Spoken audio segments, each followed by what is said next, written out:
Looking to replace your OEM diesel particulate filter or diesel oxidation catalyst? Look no further than DPF XFit, a complete line of aftermarket diesel particulate filters and diesel oxidation catalysts designed as an exact fit OEM replacement with all makes coverage for light, medium, and heavy-duty trucks. With thousands of units in stock, we ship the same or next day, and be sure to check out our comprehensive reverse OEM lookup tool. Always new, never remanufactured. For more information, be sure to visit dpfxfit.com. That's dpfxfit.com. For more than a decade, FTI has strived to become the leader in the aftermarket performance transmission and converter industry. We've joined forces with McLeod driveline components under the leadership of Top Fuel funny car pilot Paul Lee, and now have a larger distribution network, more resources, and more power. Come see us in the pits and ask how you can join the FTI family. It's not cheating, it is the competitive edge. This is WFO Radio. Hey everybody, WFO Radio is back, NHRA Nitro. I'm Joe Castello and super excited for the Lucas Oil Winternationals this weekend, baby. That is right, Pomona, California.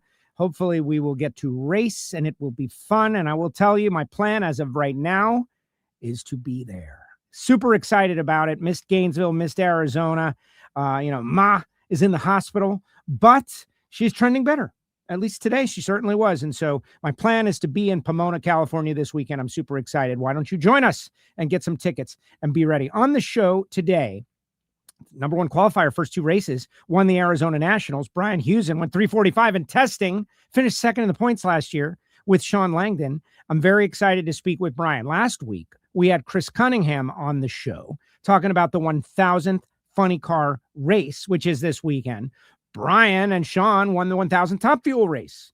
That's not why we're having him on.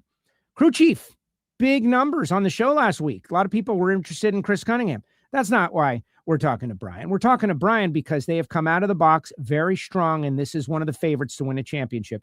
Get to know him a little bit more. Before we get to Mr. Husen, I do want to shout out some of the people who make it possible for me to go WFO, like HusseyPerformance.net. Thank you, Hussey, for being on board with WFO Radio and Bernie's Speed Shop. This is Josh Hart's home business. Our friends at Redline Synthetic Oil.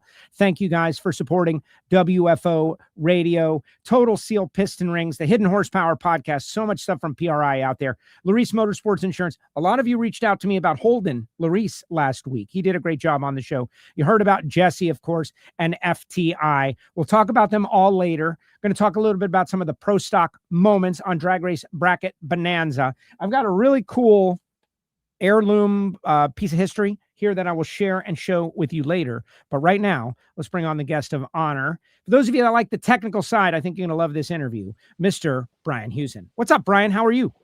Good, Joe. How you doing? I am very well. I'm excited to have you on the show. Watching you over the past, 2 seasons and 2 races at the helm of Sean's car has been fun. Speaking with Sean about it has been fun. And now to speak with you directly, I'm very excited. Congratulations on Arizona.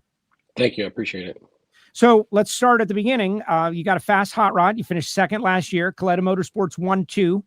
I remember speaking with you and Alan in Sonoma in the lounge, and you described sorting out these fuel cars as going behind a TV and sorting through all these VCR wires.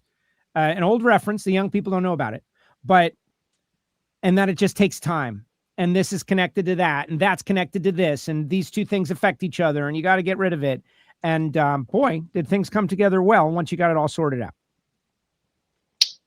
Yeah, it's just a carryover from the championship season with Doug in 2023, and getting Sean's car up to speed with Doug's car and getting all the parts and pieces correct, and getting the guys to maintenance their areas in a certain way that we need done to go out there and put up the numbers that we put up. All right, let's get to know Brian Husen a little bit. You've been with Alan Johnson for many years. Before the show started, we were talking about, the run even, but drag racing, hot rods, race cars. Where did you get that passion? Where did that come from originally? My dad, since I was a child, you can see the picture behind me. That's one of his dragsters. He had one. Hell, I don't know what year that was, but I was at single digits age. So I've just been around cars and things like that my whole life. Kind of didn't, I didn't pick it. It picked me.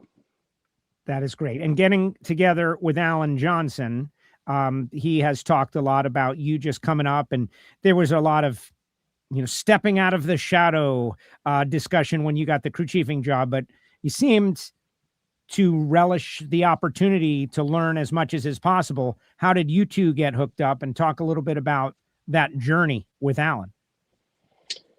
So initially it started in 2000. I went and worked for him. He had a funny car. Bruce Sarver drove it. Emula was the sponsor. Started there. And then I ended up leaving there and going to work at Schumacher Racing. When they acquired the Army sponsorship, I helped finish out the season with the X side with Melody Troxel driving it. And then in 2001 went and then I was a crew member on the Army car and spent a few years doing that. And then Alan had gotten hired in June of 2003. So we kind of got reconnected there and just been working together ever since.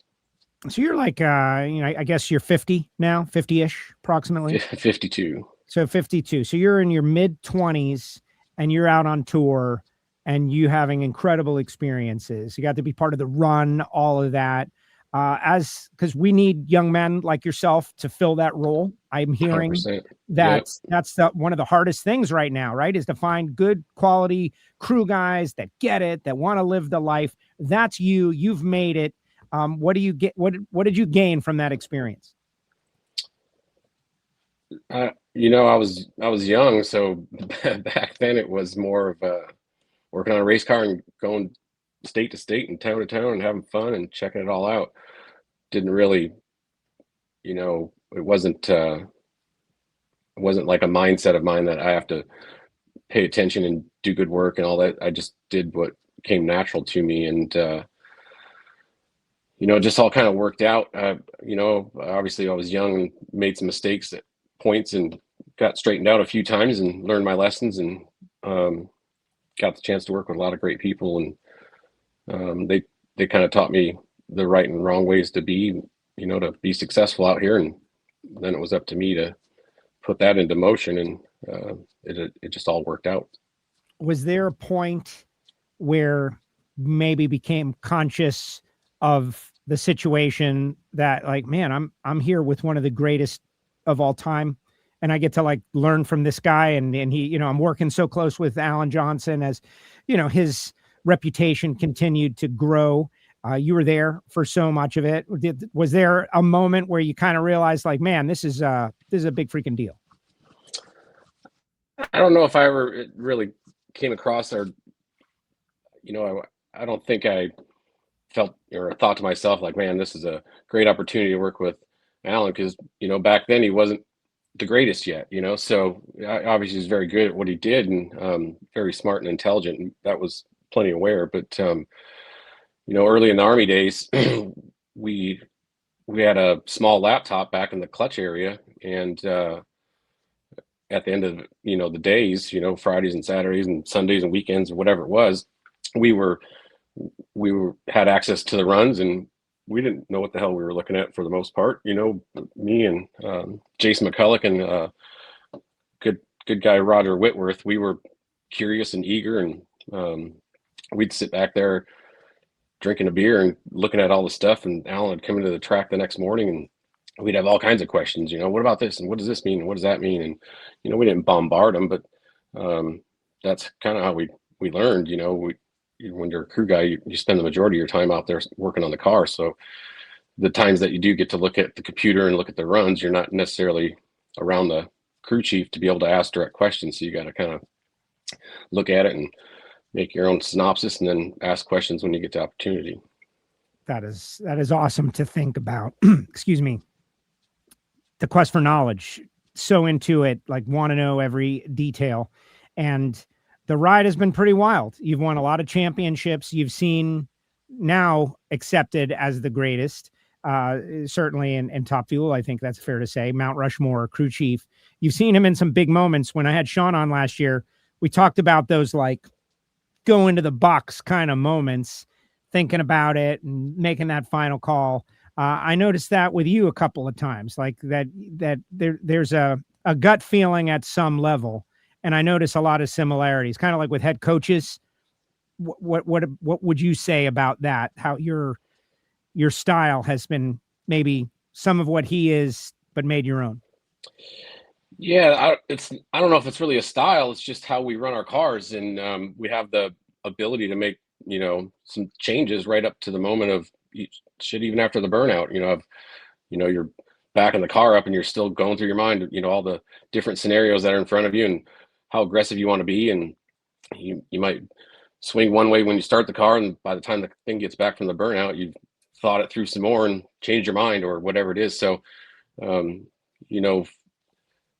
when we get up there to make a run, it's just a constant cycle through my mind of all the different scenarios, how the car's set up, what I think we can get away with, how aggressive I want to be. And like I said, so you can, there was a few times my first year where I'd open the box and turn the knob one way, and 20 seconds later I'd open it and spin it back and back and forth and back and forth. And it was just a lot of indecisiveness in my knowledge at that point. So now, Q3 in Phoenix, went up there with a mindset that I think we can run 76 on this racetrack. And we're in the back of the pack. And as more cars went down, everybody was improving pretty substantially on their qualifying positions. And right before we started the car, I thought to myself, trying to run 76 is, you're being aggressive. And if you miss it, you're going to end up in the bottom half of the field. So why don't you just, lay up a little bit and take what it gives you. And, if it's not number one, at least you're going to have lane choice first round. So that was kind of what went through my mind there. And fortunately it worked out, and we were good enough by 5 thou. That is wild to hear, though. And those are the moments, and me, when I am on the starting line, to try to extract that from the person who just went it, like all that thought going into a couple of decisions on flows or however you do it, and it can make the difference. Ultimately, you became number one qualifier, and you were awarded a buy run first round, which is huge. Yeah, definitely. That with having the opportunity to be, not have to compete against somebody and just go make your run first round definitely takes a lot of pressure off, as far as getting through first round, and gives you a better, comfort level leaving the trailer heading up for first round. So anytime you can get that, that's a big bonus. What do you think of racing so early in Arizona? I'm kind of an early riser, so it didn't bother me, but it was odd at the end of end of qualifying. It's like, we're done, everything's serviced. We're ready to make the runs for the next day, and looked at all the data, normal thing. And it's 2:00 in the afternoon. It's like, man, we got time to go do whatever the heck we want right now. So that was it was an adjustment. I think if we continued to do that more and more and more, you'd kind of adapt to it, but it definitely kind of threw me off a little bit. Yeah, it seemed cool, me watching from afar. But right, the whole afternoon, you had the afternoon. I don't know, maybe we stumbled upon something there for the right markets. So first round, you get the buy run. Second round, you go up against Tony Schumacher, and that's former Kalitta Motorsports personnel over there. Kind of interesting. But you ran an 85 with a 9 at 329, getting down Sean 67. And let's talk about your driver for a second. There's a great story on Dragzine, Susan Wade, with a real positive story about Sean. In the story, the word maturing comes up, or maybe he's just got a general more, I don't want to say more appreciative, but taking less pressure upon himself to win every round and live or die by the win light, that kind of stuff. He's taking it easy. They even quote something he learned in the Middle East, like kind of like, hey man, just take it easy. Have you noticed that? The story talks a lot about it, and that he's enjoying racing with you, maybe more than he's enjoyed racing ever. Yeah, he's always been a great cheerleader, coming into the lounge after a run, whether it's a successful run or unsuccessful run. He's always, tried to be positive, and he's a racer. He wants to win as well. So, but maybe I'm pretty hard on myself. So when we fail, it's pretty tough on me, and maybe he sees that in me and realized maybe that's what he was going through and didn't like what he's seen. I don't know. I love working with him. We have the same expectations of ourselves, and we just, I don't know. It's like we were brothers from another mother. I don't know what it is, but we think the same. We want to win as bad as anybody does, and I'm glad that maybe he's backing his emotions down a little bit and enjoying the ride, and kind of taking the experience in and having fun doing it. I'm glad that I'm able to play a role in helping him get to that point. I guess I don't know. It's a heady question. I admit it. It's a heady question how your presence affects that of others. Maybe he realizes if you just revealed that you are really intense and you take it really hard, maybe he senses that he needs to be the balance. Yeah, maybe. I don't know. It's a welcome, Sean, we like him either way, but I'm just glad that he's having fun and enjoying the ride. Well, and Justin and Aaron, I know Aaron K, very talented, very similar to what you described coming up, like born into drag racing, loving what he's doing, getting the great opportunity. And it seems like you've got a nice group. I spoke with Chad at the start of the season. He said, everybody's back. Everybody's good. We got a really good chemistry going on both teams. Honestly, all three teams, I feel like we've got a really great racing organization right now. And Connie provides us with all the resources that we need. And there's nothing we want for. And the expectations are that they have for us as far as a motorsports team are the same ones that we hold for ourselves. So, having Aaron come on board and was something I really needed in the lounge, just to bounce some thoughts back and forth. Justin, he's intelligent and knows the race car from front to back. He just doesn't have the experience of running a car. So we got through that first year without Aaron, and was happy to have him come on board. And they're both, at the end of the day, it's usually the three of us up in the lounge and just brainstorming and talking about different things and what went wrong and what went right, and kind of going like that. Bouncing back and forth to the results from Arizona. I love hearing you guys talk about, I love the competitiveness, and I want to try to bring more of that out. Like crew chiefs. Yeah. You want the car to go. You want to win, man. You want to win. You're not leaving your family to just be around. You guys want to win, and thinking about that team in the lounge, trying to figure out how to make that happen. And it's been happening over the past couple of years. You've had a great year. You're out of the box strong. That's something I want to capture. I love hearing about that, Brian. I don't understand what you're asking, I guess. Sorry. Well, just we don't get a lot of it, and we need more. Not necessarily from you, but from everyone. About crew chiefs don't really talk too much about what happened because you're processing so much information, and I think it is great. So semifinals, Maddie Gordon, the pesky Maddie Gordon. Sean's part of Maddie Mania. He has been a coach to her, as he is to many others. But you got through and you got to the final. Tell me about that run.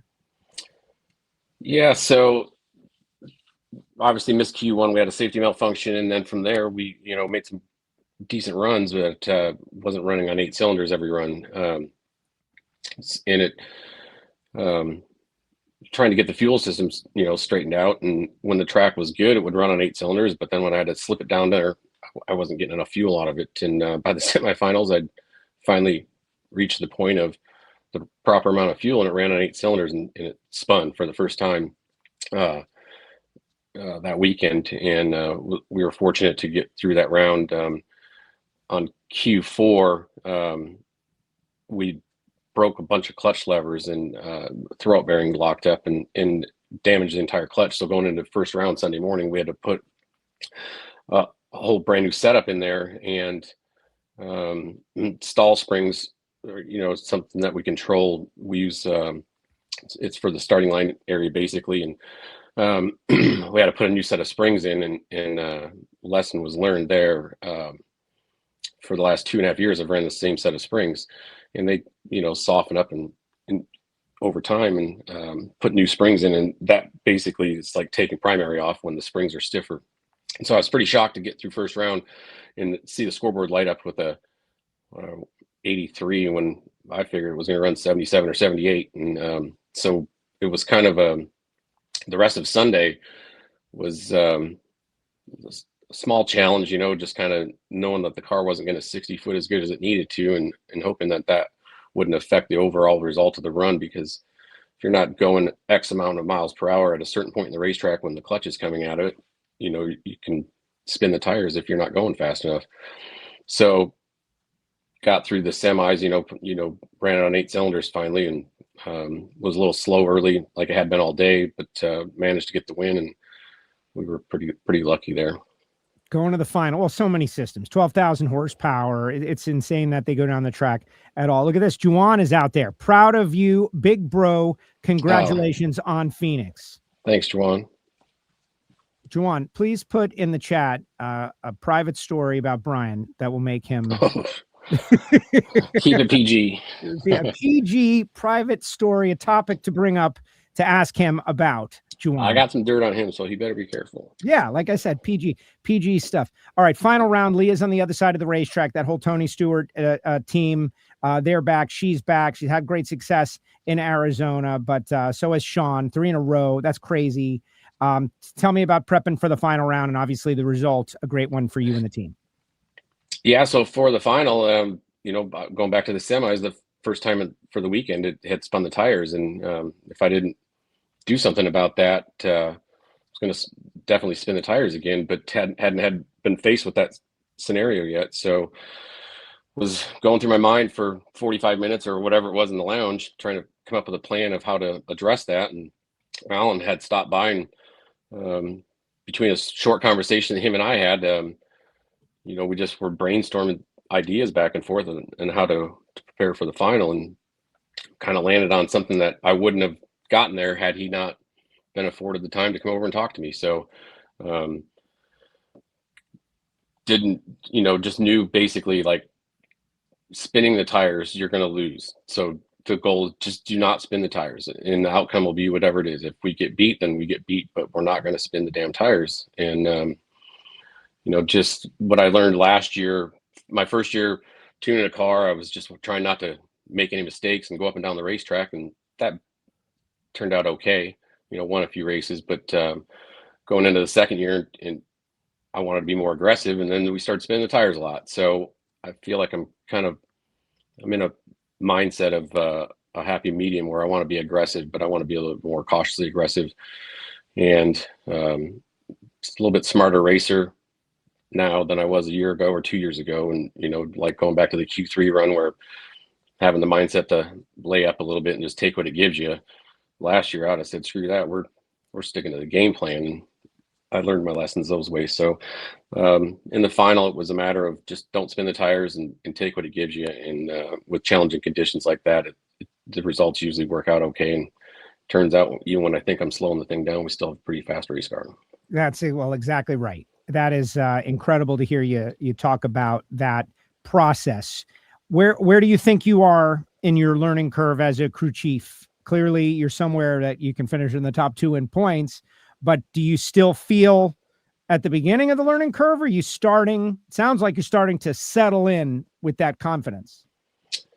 Yeah, I'm extremely comfortable when it comes to making decisions as far as tuning the race car. There's obviously things I haven't had to go through yet, but I'm sure I'll work through them just fine. But I think mentally, I'm at a point mentally where I try to make, I'm, like I said, trying to be a better racer, make better decisions, and not try to just go down the racetrack and not try to set low ET every run, but be a little more in tune with the atmosphere around you and the conditions and what's going on as far as on the racetrack and who you're racing and what you think you need to run versus what you really want to try to run, and be smart about it. And hit the long ball when it's time to hit the long ball. That is great, which you are also capable of doing. You and Loans did a nice discussion about the 345 and testing. I think it's going to sell tickets this year. If there's ever a Friday night session or a big home run session at a racetrack, I think our sport is built on it. It's the 75th season. Look at how many races. We got Kenny Bernstein coming out too because of 300. That's a pretty big milestone to have that on your personal resume that you did that. Even in a test, still pretty cool. Yeah, it was exciting. Like I said, it's something Alan and I talked about over the winter, different ways we could run our engine to try to run better speed. And that was kind of my mindset throughout Gainesville and his as well. And we made some pretty fast runs prior to that. And that particular run, I didn't expect it to run 345. It wasn't like I was trying to run that on that particular run. It was more just want to go on the racetrack and get a good solid lap in. And so when the number popped up, I was surprised, but I wasn't surprised, so to say. People were like, "Oh, the clocks are hot." That's how you know you made a good run when that topic comes up. All right, I could keep you all day, but I don't want to. You won the 1,000th Top Fuel race. That was a big deal. When it happened, I don't know, it kind of seemed that, this is my opinion, what does that mean, the 1,000th Top Fuel race? And watching Sean be so joyful, seeing Garlett's there, all of that, it made me realize, man, this is something that really is only going to happen one time in our lives. One time, the 1,000th Top Fuel race. This weekend is the 1,000th funny car race. So you're a good person to talk to about the significance of the milestone, winning that deal. When you look back on it, what would you say to the funny car crew chiefs about getting a win like that? I mean, for me, that whole day, I didn't even have it in my mind about that. I was just trying to win the race. And once it settled over and, got to the winner's circle, and like you said, saw Garlett's and Connie was there and all that kind of stuff, then it just kind of was a little bit humbling, to think that you're in a sport that the people that you're surrounded with right now in the winner's circle are the people that basically built this sport. And here you are, you get the opportunity to compete in a race and at a milestone like that. It was humbling. It's cool. You just enjoy it, and the 2000th win, most of us won't even be around to see it. So, it's definitely one of those moments and one of those trophies that are up on the high up on the list of all the accomplishments that I've been fortunate enough to be a part of. You mentioned Connie. There's a couple of people in the chat posting, about Connie and just how much he means to the sport and how appreciative we all are. But you get to work with him. And I'll share with you a story in the championship last year in Vegas. I ask questions. Maybe they're not always the best questions, but there was a situation where you guys had to run Doug. And I was like, what's going to happen over there? And someone said to me, the old man does not come here to watch Doug's car win. He wants his car to win. I'm like, oh. And sure enough, that's what happened. It's easy to lose track of that, but Connie, that's his car.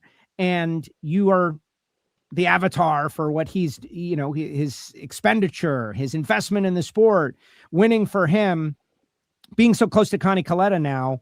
How do you take all of that in? It's got to be amazing, but also humbling at the same time. I'll say when I first started working on Sean's car, I was slightly intimidated. I hadn't really spent a whole lot of time around him and talked to him a few times, but nothing in depth. And when I started working on Sean's car, we'd have short conversations, and I heard all these stories over all the years and how upset he can get and some of the chew you out kind of thing. And I'm like, I'd made some mistakes the first year. We launched a lot of blowers off that thing, and he never went off the handle on me or anything like that. So it kind of, made it easier. And he's a cool cat, man.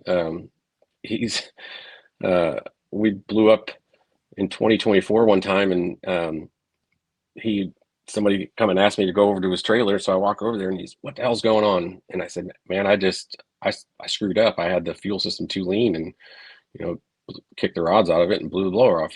And he goes, well, shit, that's all right. I've made plenty of mistakes. He was fine with that answer, so, but walking over there, it was, I'm like, here we go. This is the stories I've heard about. I'm getting ready to be a part of one of these. So, it's cool to hear those stories and then get the opportunity to work with them and talk to him. And, I don't know, the guy's been around so long, and I feel kind of honored that he's even, knows my name, put it that way. Yeah, no, I that's amazing to hear you say that. And it's true. The guy is incredible. The longevity and the investment, all he's given for drag racing. It's incredible. Absolutely. It's great to see him. So, first year, figured it out. Second year, finished second behind Doug. Clearly, you're a championship favorite. You're going to be in the conversation all year. What do you have to do to make that happen? Just race smarter. Just like I was talking about earlier, a lot of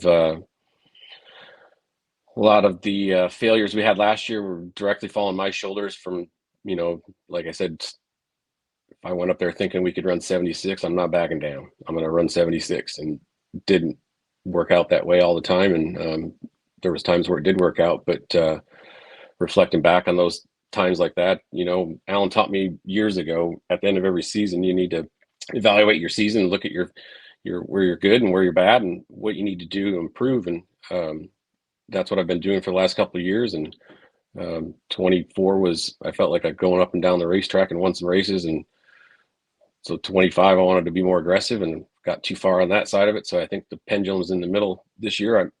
That's my intentions anyhow. And we're going to go out and hit the gas and do the best that we can, try to make the best, smartest decisions that we can. And if everything works out, we'll be champions. And if it doesn't, we won't. We'll get ready for next year. But I feel a lot more dialed in this year than I have the previous 2 years. That's great to hear. And we know, and there's plenty of time to talk about it, but a lot of, teacher versus student kind of references probably in our future with Alan, because he doesn't look like they're backing down at all. And there are a lot of other drivers that are coming online, good teams, fast teams. It's going to be a very entertaining year. 75 years of NHRA drag racing this year. It's been great so far. Congratulations on winning Arizona. Good luck this weekend in Pomona. I certainly hope to be there. And I really appreciate you making the time for us, Brian. Like this stuff is great. What I was trying to say earlier is that we all know, the drivers will tell us, that it's you guys that shoulder the majority of the responsibility. And if you give them a car, then they can maybe do something with it. But if you don't, there's not much that they can do. So extracting those stories is the challenge. And so thank you for today. Like, I learned a lot just about how you approach it. And I'm going to come at you in the future as well, because I think you got a lot of good stuff going on. I wish you great luck. Thank you. Thanks. I appreciate it. Thanks for having me on. Thank you, Brian. Appreciate it. Brian Husen with us here on WFO Radio. They got it done in Arizona, number one qualifier, first two races, and the guy's got it going on. I also know that he is the prototype for what we need others to do. We need crew guys to learn the trade and develop into crew chiefs, because this sport, that is the limiting factor. We could have 10 NASCAR, millionaires and billionaires decide they want to go drag racing with Top Fuel dragsters tomorrow. I don't know if we can staff them. I don't think we've got the guys to staff them. And so we need a lot more Brian Husens out there. Thank you, Brian. Thank you, Kalitta Motorsports, for making it happen here on WFO Radio. All right, guys, let's get some comments in the comments section. I want to hear what you guys have to say. Poor job of questions for Brian, but I didn't really solicit it, right? How blessed are we to have a good amount of the original still with us? Certainly for the 75th season of NHRA Drag Racing. Garlett's around. We just lost Ed Iskandarian, but Connie Kalitta. Connie intimidates me. It's starting to wear off a little because I've seen him smile so much. The happy Connie Kalitta, and why shouldn't he be happy, right? He's winning world championships, and Doug has won a couple, and the cars are running great.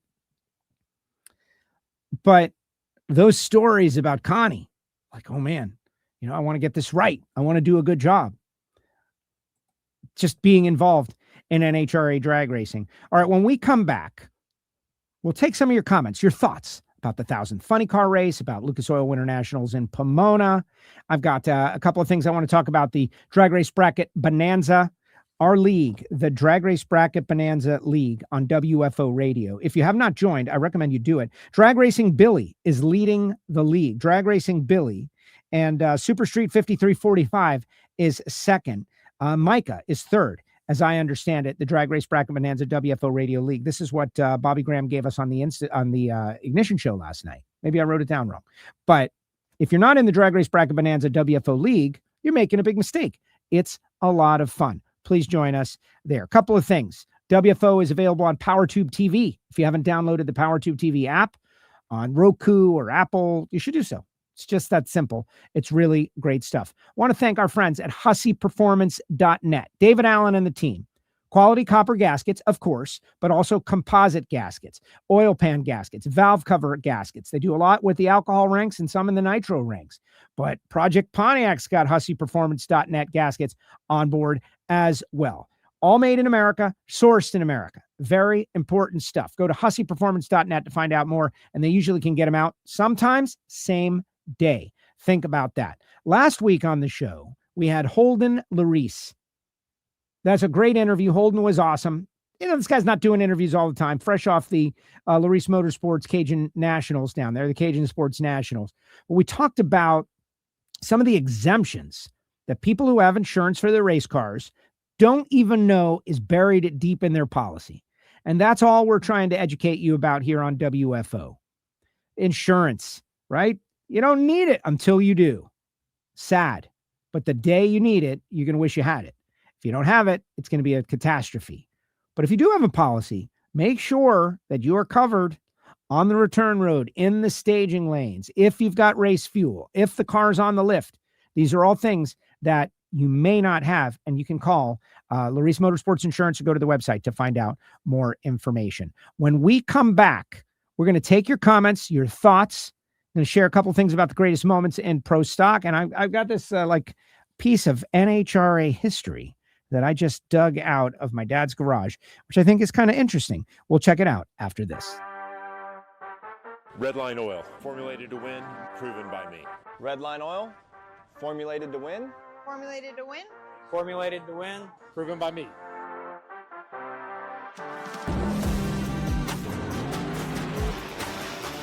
Formulated to win, proven by me. Proven by me. Proven by me.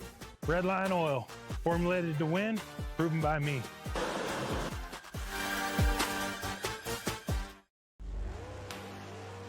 The number one source of friction in your engine is not what you think.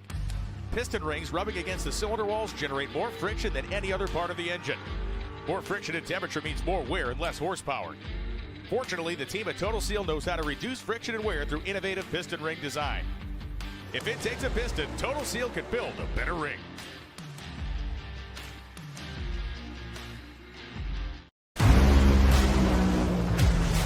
Drag racing fans, check out Drag Race Bracket Bonanza. It's the free, family-friendly fantasy bracket game.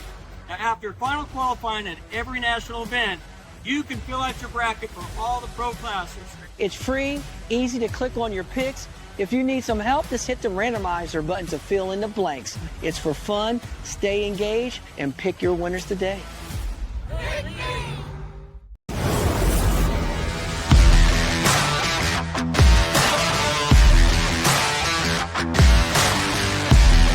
Foggit is a high-performance fogging oil designed especially for internal combustion engines. Foggit can be used by everyone.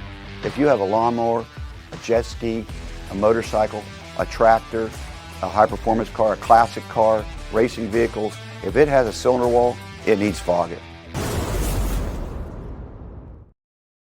He's right. Gary Stint, four-time Super Comp World Champion, innovator of Foggit. You should get a can at summit-racingequipment.com. All right, put your comments in the comment section. I got a couple of things like thank you, Dragster Jeff. Dragster Jeff sent me, it's been a long time coming, but it finally made it from the Hot Rod Reunion. Cool shop rag here. He also sent me, by way of Sacramento Racing fan, this cool Ron Capps bobblehead.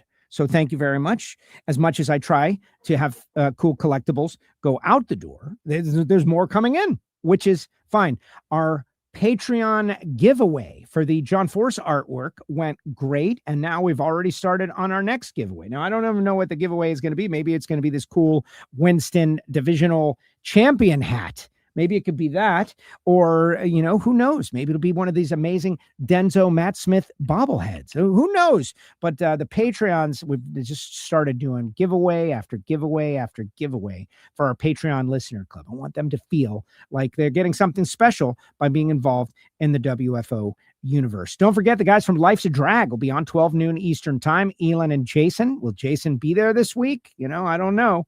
But Elon has been talking about Pro Stock Major Moments bracket. So I decided to bring that on the air because I think it's kind of cool. Like the first one, Bob Glidden is a finalist at every event versus Erica Enders wins title on double red light. Wow. What do we think about that? Well, one is a positive and one is kind of a negative because it's double red light. So I'm going to go Glidden. Sorry, Erica, but you're probably in there. I'm going to go with Glidden. He makes a final at every race. We all remember that. That was a pretty wild situation. I was not, an adult at that time. Next one, Warren Johnson has top speed at every race. Tanner Grade's youngest pro stock winner. No offense, Tanner. Picking Warren on that. Setting up a Bob Glidden versus Warren Johnson round 2. And now you get an idea of what we're talking about. The Drag Race Bracket Bonanza, pro stocks, major moments, celebrating 75 years of NHRA, I'm sure. How about Lee Shepard goes to 16 straight finals versus Bob Glidden wins Pro Stock Challenge and Indy? I'm just going to pick Lee Shepard because I was a big Lee Shepard fan as a young man. In fact, I think that's the first time that I really experienced tragedy in my life when my dad pulled me aside and tried to explain to me what happened to Lee as we were getting ready to go to the Gator Nationals. As you know, 45 consecutive years. That streak unfortunately ended this past year, but celebrate the streak once it ends, right? That's what Steve Torrence always says. You don't think about the numbers until after it's over. Well, 45 straight years of Gator Nationals, guys. I'm real proud of it. And the Lee Shepard year with the missing man formation in pro stock was one of those years. So I'm always going to pick Lee Shepard. And I always, think what might have been had Lee lived. And Jeff Bodine won the Daytona 500 with a set of Lee Shepard heads on his Hendrick Motorsports car. Just so many things. Bill Jenkins, B. Jenkins, I think he's talking about the Grump, makes first 9-second pass. Erica Enders is first female pro stock finalist. Gosh, Erica, I feel terrible. Going with Grump. Warren, there's got to be an Erica one that is going to make it past the first round. Warren Johnson earns a 220th top mile per hour of event, first all-female pro stock final. I'm picking that. WJ with the performance milestones. That one was kind of generic. Stanfield's race father and son final in Sonoma. I was there for that one. Versus Larry Morgan versus Alan Johnson burned down final. I was not there for that one. So I'm picking the Stanfields. Joe Lee Stanfield won class at the Larice Cajun Sports Nationals. Talked about it a lot on Ignition, the audio only podcast.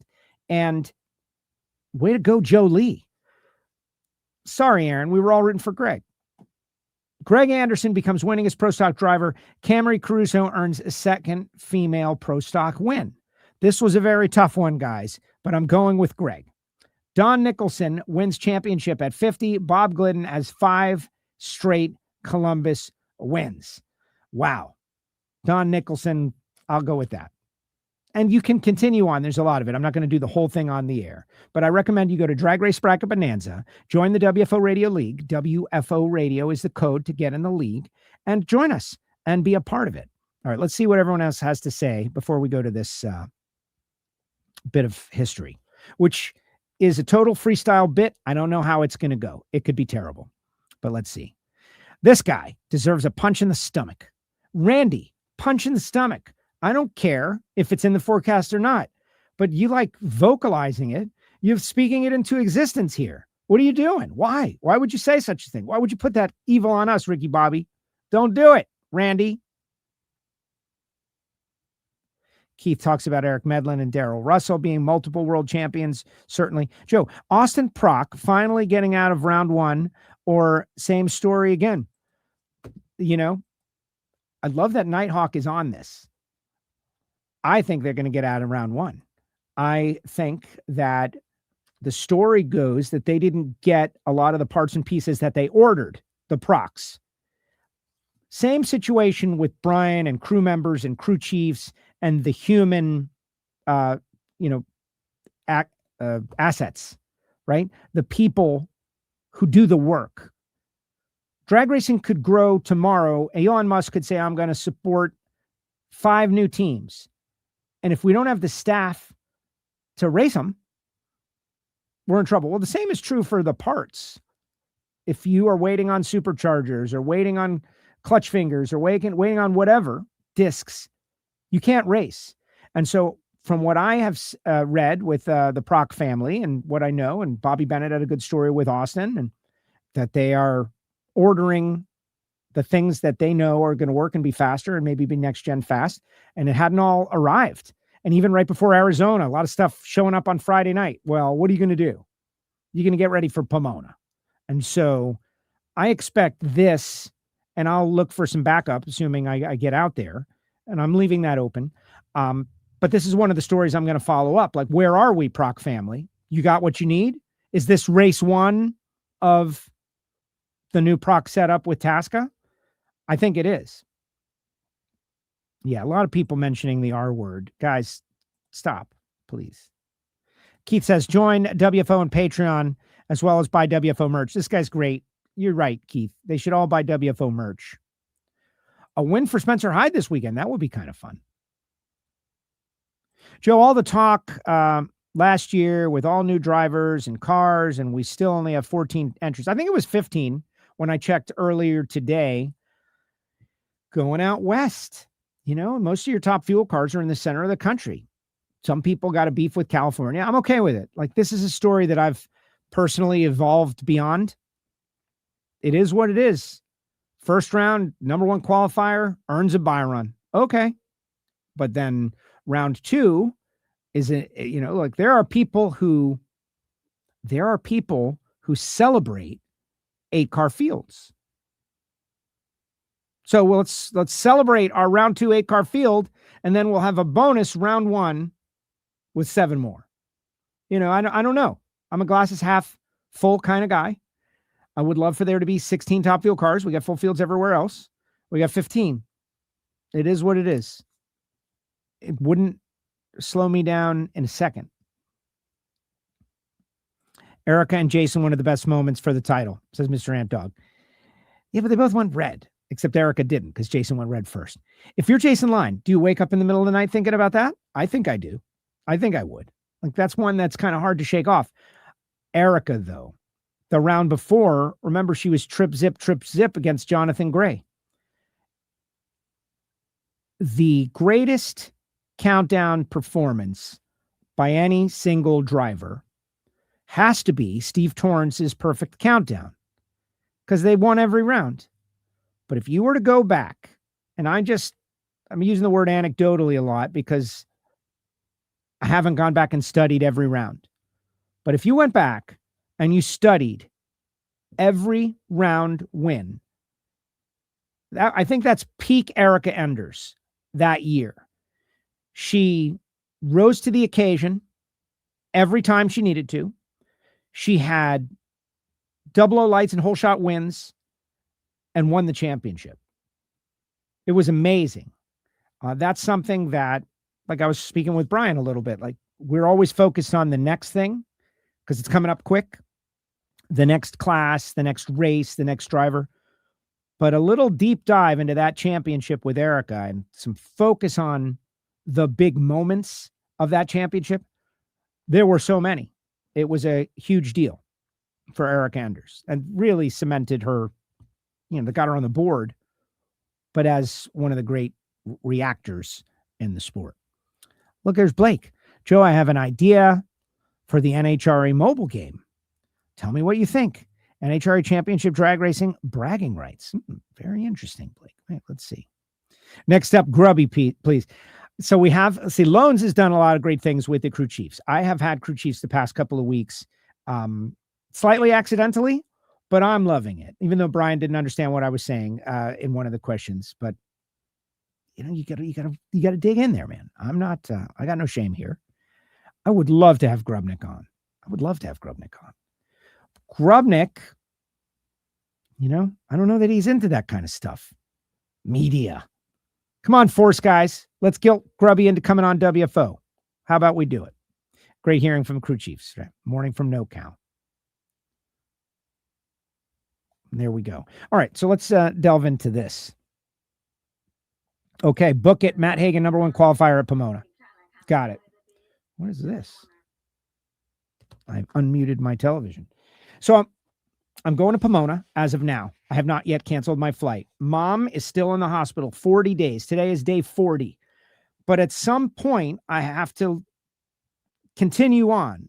I have arranged for some of my wonderful friends to stay with my mother and monitor her and her safety. But also, she is getting better in many ways. She is weeks away from her last surgical procedure. I don't want to go too in depth, and you guys don't want to hear that kind of stuff. But she has blessed my return to work. If she was saying, Joe, I want you to stay here with me, that's where I would be. But she has said, Joe, it's okay for you to go to work. I will be okay. And at that point, okay, I'm going to go to work. I'm going to start the 75th season of NHRA Drag Racing. And I'm excited to do so. Now, if I don't show up, then something happened, guys. Something happened. It's been amazing. Thank you all for all the positive stuff that you have said and sent me and the messages and everything.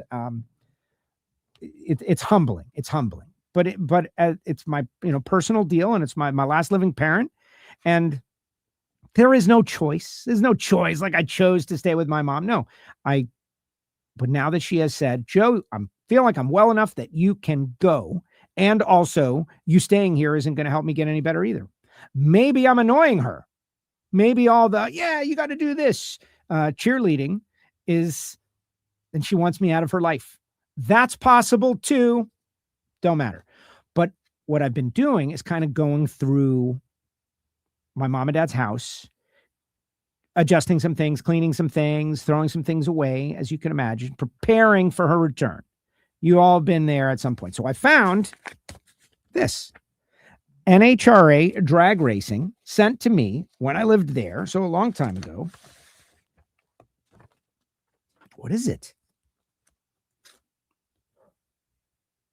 Marketing in Motion, a media kit from the Winston drag racing days, totally unmolested.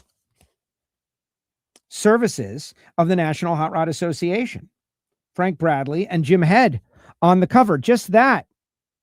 Look at that. Dragster, Jim Head, Top Fuel. Cover material of the marketing guide. Winston Drag Racing. I do not advocate smoking. Kids don't smoke. I'm just showing the logo. Don't do it. But packed grandstands right by the Winston sign. Who knew? Digital. This is what is amazing to me. Digital has destroyed all of this. Now they send you a PDF, table of contents, introduction, NHRA's commitment, immense yet intimate. Immense yet intimate. How cool is this? And you got Bernstein and you got Amato, and look at these guys. And just, numbers are the heart of NHRA Winston drag racing. Talk of elapsed times and record-setting speeds fuel countless discussions in the grandstands. Attendance figures, demographics, and television audience are the focus of marketing research, but behind the numbers are the people, the fans, racers, and race officials who give NHRA drag racing its life. Notice they didn't mention the announcers. Right? Look, there's Shirley. The venues, and which venue is depicted right there on the cover of the venues, Gainesville. Back when they had rooftop viewing on the tower, the only thing wrong with NHRA's new tower at Gainesville is that they got rid of rooftop viewing. That was a really big deal. But a list of all the tracks, Baton Rouge, Atlanta, Gainesville, a lot of these tracks are not on here anymore. But but this is a magazine. This is like for someone as a potential sponsor, contingency programs, marketing programs, but we're not going to spend too much time on that. We'll go to this next folder. What's in here? What is here? For immediate release, NHRA and Winston celebrate 17th year of winning partnership in 1991, Glendora, California. So I'm graduating high school.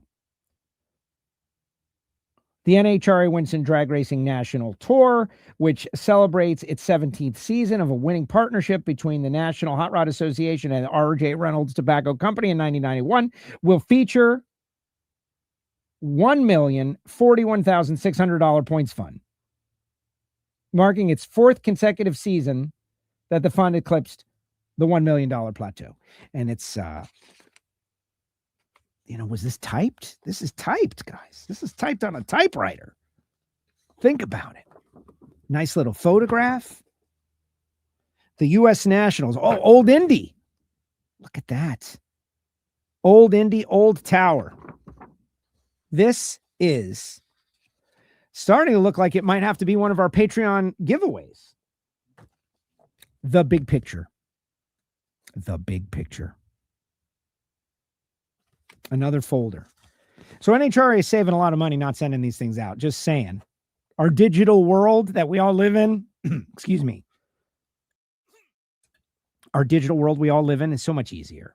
Think about the person in Glendora, California that had to stuff this envelope to send it to me. And clearly it wasn't even looked at. It wasn't even looked at. Sorry, guys. I'm in the sport, though. It worked. There's Wally. And what's on the cover of this? Generic cars. No one of name. It wasn't by accident that the National Hot Rod Association became the only full-service sanctioning body in auto racing. It happened because dedicated, experienced, and helpful NHRA personnel have learned that there is more to drag racing sanctioning than just a few benefits and services. And Wally wrote this. That's Wally's. We got an introduction. You've got the building in Glendora. This is great. Oh my gosh, we've got graphs and charts, guys. Graphs and charts. No, I'm not going to read all the graphs and charts. You understand. They're positively skewed. They're definitely positive graphs and charts. But some great photographs, sportsman racers. And these are the kind of things that you find when you're digging in. Oh, look at this. What was this? Field Services Director, George Phillips. Is George out there? Mr. Castello, the fax transmission of your letter marked with today's date was directed to my office. We at NHRA are certainly sympathetic to the plight of many racetracks that are being encroached upon by urban development. I'm starting to think about this. I'm starting to not really recall what this was. April 17th, 1991. Let me just keep going with George Phillips' story. CC, Mike Lewis, Bill Holt, and Jim Teller. Miami Hollywood Speedway is closing at this certain time. Miami Hollywood Speedway, the track back there where Daryl Gwynn, Chris Cunningham, myself all got our start, was in a fight for its life at this time. We were dealing with urban sprawl coming in. And I remember, I guess I'm, 18 at the time. I must have written a letter to the NHRA talking about like, hey, help us. Something like that. So let me get back to it. Now, I have not cold read this. Who knows what they're about to tell me? Like, sorry, kid. Who knows? To my current employers, I apologize if that happens. Let's see. As most of us here in the home office grew up with drag racing in Southern California, we are very familiar with the scenario. We are also dedicated to the preservation and upgrading all drag racing facilities. Along those lines, we suggest that you work with the Division II office in your efforts to bring the importance of the Miami Hollywood facility in your area. The new Division II director, Bill Holt, although extremely busy with the Southeastern Division's hectic racing schedule, will more than glad to lend assistance and guidance. His phone number is, I wonder if that's still Bill's number, an organized effort on the part of your racers and sponsors to be a solid part of your community and its economic base is the best way for a facility to remain integral to the area, and is still true to this day. In the meantime, I have sent you some ammunition to use in fact gathering for the future discussions with civic, commerce, and other community leaders, says George Phillips, Field Services Director, CC Mike Lewis. Okay, so, now that I remember what this is all about, I did open it. It was opened, and I did put it to good use, trying to save Miami Hollywood Speedway, which did not happen. We failed. Sorry. But anyway, I think that this is a fun time capsule and worthy of bringing on the air. Something interesting, right? To think about drag racing, where it has been, and if nothing else, I kind of found this letter live on the air. I have been trying to save drag strips since 1991, writing letters to NHRA. What kind of dumb kid does that stuff at 18 years old? Writing letters to the National Hot Rod Association, trying to solicit help in saving my drag racing facility that I worked at. What was I thinking? No, I'm proud. I'm proud of it. I'm proud of what I did. And maybe it didn't work, but I wish that track was still with us. All right, final comments in the comment section, guys. Let's hear what you've got to say about anything going on this weekend, what we've got. Life's a Drag tomorrow, 12 noon Eastern time.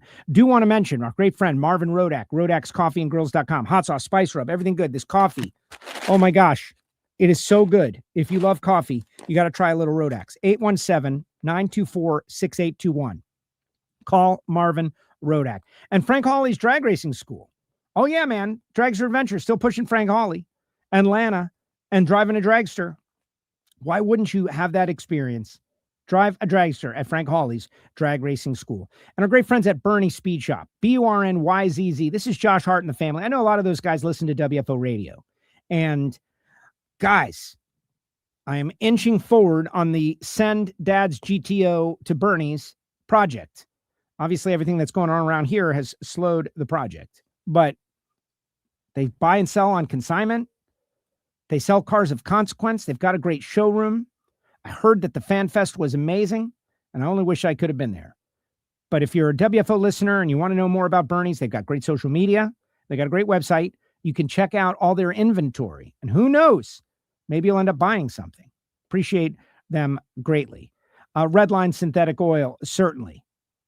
And FTI Performance Transmissions and Torque Converters. They've got a tax day deal going on, 10% off. So reach out to FTI for your race torque converters. Consistency, so much performance and consistency come in the torque converter, one of the great evolutions of parts and pieces. Total Seal Piston Rings and Larice Motorsports Insurance and the guys at Jesse Converters. Matt Latino has done a tremendous job. Matt Latino and his dad, Eric, have got a great business with catalytic converters, both high performance, that's the G Sport brand, and the DPF X-Fit, which is the over-the-road direct OE replacement. Right now, Jesse Converters is one of the very few places where you can go to get a direct OE replacement for what you're using in your over-the-road truck. So go to Jesse Converters online and order and tell them you heard about it on WFO Radio. Meanwhile, Matt Latino, spoke with Matt last week. Very interested. Matt Latino Marketing. And this is just like a little side note. A message to racers out there. Everybody's got like how to get sponsored. There's a lot of how to get sponsored. There's not a lot of how to live up to the sponsorship. How to write a contract. How to protect yourself and protect your customer and live up to the agreement. And Matt Latino Marketing, Matt is doing that for his fellow racers. So if you're a racer and maybe you've got a sponsor that's close and you want to make sure you do the right thing by them and by you, cover your expenses. Yeah, $500 is enough. And then it turns out it costs you $500 just to cover the agreement, just to do what you say you're going to do. And then you're working for free.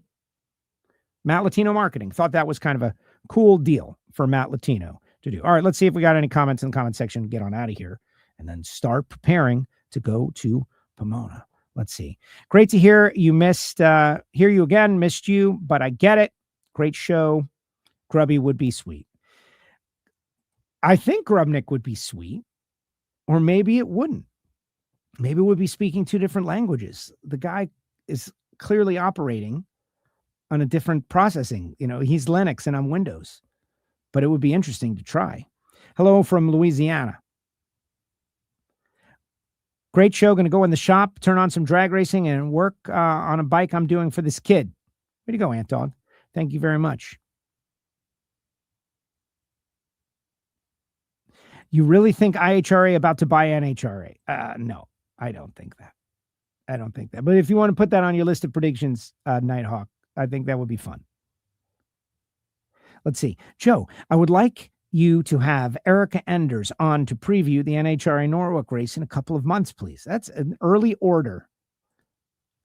I have high confidence that Erica will make it onto WFO in 2026. Erica Enders is one of my favorite guests. Everybody talks about growing NHRA, but if you look at social media and nobody's posts, maybe a handful. I don't know about that. I don't think that's necessarily true. I think the Chasing Speed documentary on Vice TV, which I don't know if they're still running it in reruns or whatnot, that would be good to know. I think everybody unified in pushing that out there and did a great job. The problem that you have with a lot of teams is that they don't want to promote other teams. I experienced this on WFO early on. Like if I had a John Force driver winning Funny Car and a Don Schumacher Racing driver winning in Top Fuel, and I had them both on the show, this is personal experience, and I would post that I had them both on the show, neither Don Schumacher Racing nor John Force Racing would amplify the post. This is years ago now. Things are a little different. Things are a lot different.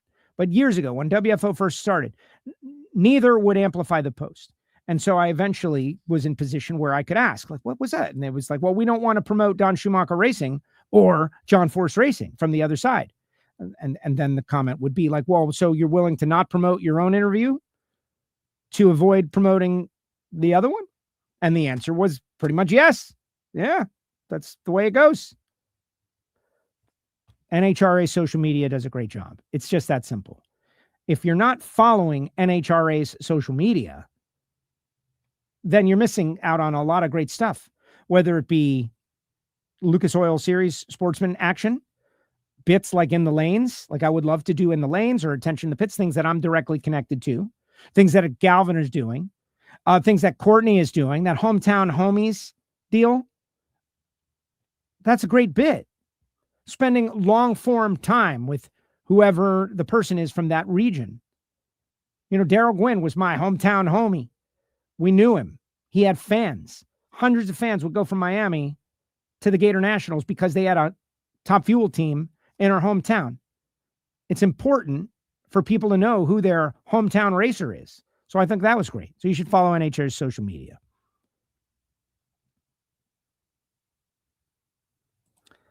It's okay. That guy's still stuffing my tickets. Think about the manpower it took back then to make it run, to make the NHRA show run back then. Sending some JA from Hollywood, Florida, who wants to save his local track, a whole marketing kit, 18-year-old kid. Now, you know, like I'm sure I wouldn't have been surprised if I opened the envelope and I got a smack across the face. From engine startup to the flash of yellow, what is the maximum time a Top Fuel team plans for the car to get in the beams? You know, like about a minute and a half. Would have been a good question for Brian, though. They'll run out of fuel, man. Or not run out of fuel and lean out on the track. Look at the grandstand's good old days. Ah, Nighthawk. Where is that? You don't think we could get photos like this right now? Look at that. Couple of zoom in shots at the right track. Look how tall that grandstand is, man. How many rows is that? 15? Our grandstands are way more packed than this right now. That is perception. Your perception. Clearly it worked, though. They picked these photos for a reason. Like, look, a lot of people zoomed in, right? Oh, look at all these people zoomed in. We can get this shot. We can get this shot this weekend at Pomona. The grandstands are way bigger now. Plus, you've got a way larger audience now. At home, you got people paying for the subscription. Come on now. But again, perception is reality.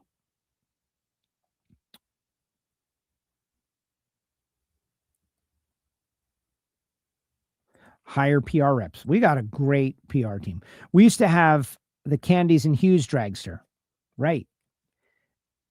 Some things were lost. Some things were lost when everybody moved to Indianapolis. Some things were gained, having a national tour, making it easier on the teams. But your hometown hero regional racers, and everybody had them and knew who they were. Like down here, South Florida, Pro Stock, Dempsey Hardy.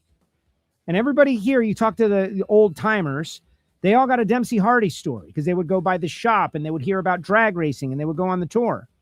Of course, Southern California had, 50 of them. But every region had their own guys. And now everybody's in Indianapolis. And so one region has all the guys.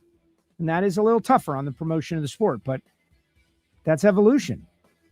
It's evolution. There was once, 30 different manufacturers of cars.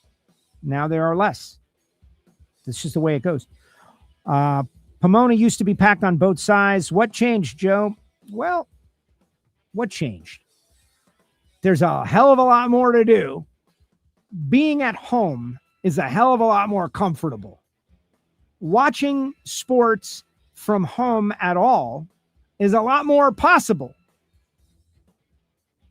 I think I covered it right there. That's what's up. 80-inch liquid crystal screens and beautiful central air and snacks and hanging out at home. You can watch the race live on Fox. You can watch it live on NHRA TV in high definition with slow-mo cameras. That's what I think. Kids are into different extreme sports.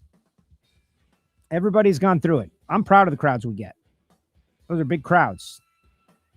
All right, guys, appreciate all of you. Remember, Life's a Drag, 12 noon Eastern time. Thanks to everyone for supporting this show. Remember, if you'd like to join Patreon, patreon.com/WFO Radio. Doing a lot more for the Patreons these days. Appreciate it. Remember, Life's a Drag tomorrow, 12 noon, and I hope to see you in Pomona.